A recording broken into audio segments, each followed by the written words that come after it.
center dito sa Piazza, Spagna. Nandito yung mga Italian brands, mga iba't ibang mga branded na mga clothing line, mga bags, Louis Vuitton, Gucci, like that, Chenes. So, sa previous video ko, ang ginawa natin ay yung about sa ukay-ukay and Tiangge. Ngayon naman, dito tayo sa mga branded shopping centers. Take note, ano lang tayo guys. Dahil wala akong budget. Arat na, samahan nyo kami. Arat na.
namin naabot ang bukas. Kasi magbablog ako lagi na lang late. Sorry guys! Naano ko kasi yung mga konting tao na lang dahil nga nakakatakot pa rin lumabas lalo na may mga kasama akong mga bagets.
Time and it's still maliwanag.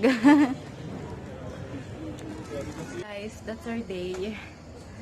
Inikot namin ang Piazza Spagna, Piazza Flaminio, and now kain na muna kami, hungry match. So nabawasan talaga yung mga tourist and sana sooner maging maayos ang lahat.